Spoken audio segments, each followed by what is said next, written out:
गडी कसा आहे? एकदम ओके. आज या ठिकाणी नगराध्यक्ष चषक हा क्रिकेटची स्पर्धा पार पडल्या.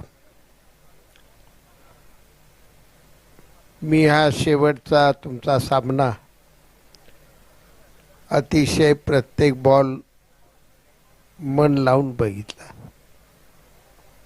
बॉलर कशा पद्धतीनं बॉल टाकतोय आणि बॅट्समन त्या बॉलला कशा पद्धतीनं सामना करतोय. अतिशय अटीतटीचा आणि कळत न कळत सर्व प्रेक्षकांना थरार देणारा हा सामना शेवटचा पार पडला. त्याबद्दल तुम्हा दोन्ही संघाचं मी मनापासून या ठिकाणी अभिनंदन करतो. लहानपणीच्या सर्वसाधारण कॉलेजच्या हायस्कूलच्या जीवनातला क्रिकेटचा खेळ हा रेडिओवरून त्याची कॉमेंट्री ऐकायची आणि त्यावर सगळं काही आपण अंदाज बांधायचे. आणि जे आज ऐकलेलं रेडिओवर होतं ते सकाळी पेपरच्या शेवटच्या पानावर यायचं. पुढं काळ बदलत गेला. संपूर्ण ग्रामीण भागच्या सर्व तरुणांनी हा रेडिओवर खेळ बघितला. खेळाय मैदानात कोण गेलं नाही. पुढं टीव्हीचा काळ आला. घरात आपल्याला सामना बघायला मिळाला. आणि आज अशी परिस्थिती झालेली आहे की ज्या खेड्यापाड्यातून रेडिओवर टीव्हीवर हा सामना बघितला जायचा तिथेल तरुण तडफदार पोरं आज मैदानात आपल्या सर्वांना खेळताना बघायला मिळतील. हा देशाच्या खेड्यापाड्यात आता खेळ पोचलेला आहे. पूर्वी या खेळाला माझ्या सर्वसाधारणपणे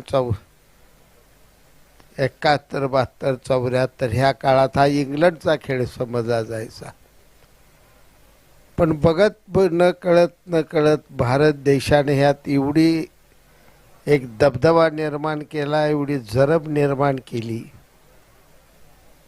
आणि देशवासी या प्रेक्षकांनी याला एवढा प्रचंड प्रतिसाद दिला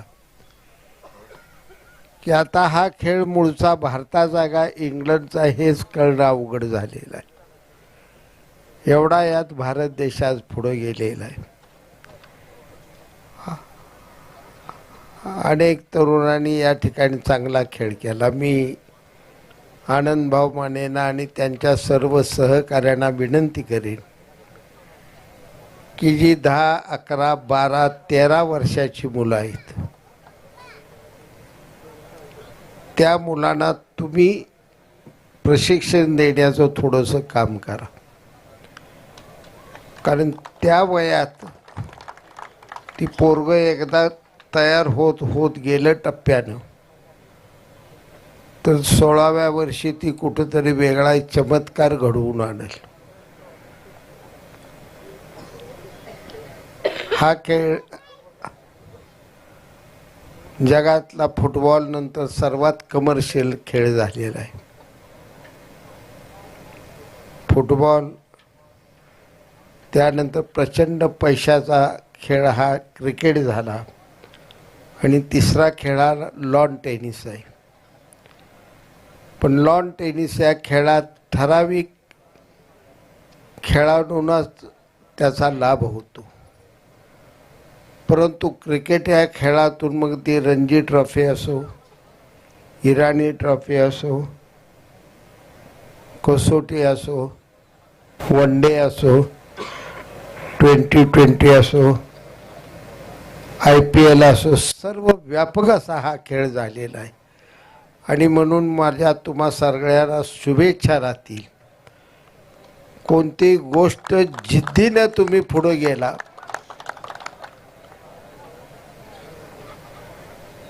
तर त्यात यश अवघड नसते. वयाचंही फार मोठं भान ठेवू नका. अजित वाडेकर हा सर्वात वयस्कर खेळाडू होता, भारताचा कॅप्टन होता आणि त्यानं क्रिकेट जगतात एक जगज्जेता म्हणून नाव कमवलं. हा खेळताना 38-40 वर्षाचं वय होतं त्याचं. त्यामुळे जिद्द किती महत्त्वाची आहे. आणि तुम्हा सगळ्याला फार मोठी काय अडचण नाही, कारण इथं सर्व तालुक्यातीलच तुम्ही संघ आहेत. आपल्याच तालुक्यातली पोरं सगळे आहेत. आणि जिद्द आणि चिकाटी यासाठी तुम्हाला काय फार मोठं कुठलं पुस्तक वाचायची गरज नाही. स्वर्गीय भाई गणपतरावजी देशमुख आणि शहाजी बापू या दोघांना डोळ्यासमोर आणलं का जिद्द का असती तुम्हा सगळ्याला कळते. जे हाती घेतलं ते मन लावून शेवटपर्यंत तडीला घेऊन जायचं ही जिद्द बाळगा. जे हरले त्यांना सुद्धा माझ्या मनापासून शुभेच्छा, कारण तुम्ही 10 खेळाडू पहिला, दुसरा, तिसरा आला, पण काही जण हरले म्हणून तुम्हाला पहिल्या नंबरावर पोचवायला मिळाले ही तुम्ही विसरू नका. आणि म्हणून हरणाराही तेवढाच महत्त्वाचा खेळात असतो जो जिंकणारा महत्त्वाचा असतो. कारण हरणाराशिवाय जिंकण्याचा खेळच होऊ या जगात कुठलाच होत नाही. आणि म्हणून खचून न जाता, निराश न होता, अत्यंत आनंदाने सगळ्या खेळाडूंनी आता आपापल्या घरी जावं आणि ही बक्षिसं घेऊन तुम्ही आनंद व्यक्त करून जावा. आणि पुन्हा जिद्द बाळगा की अरुण पाटील संघाला पहिला नंबर तरी एकतपूरवाल्यानं पुढच्या वेळी पहिला तुमचा आला पाहिजे. राबाय चालू करा आतापासून.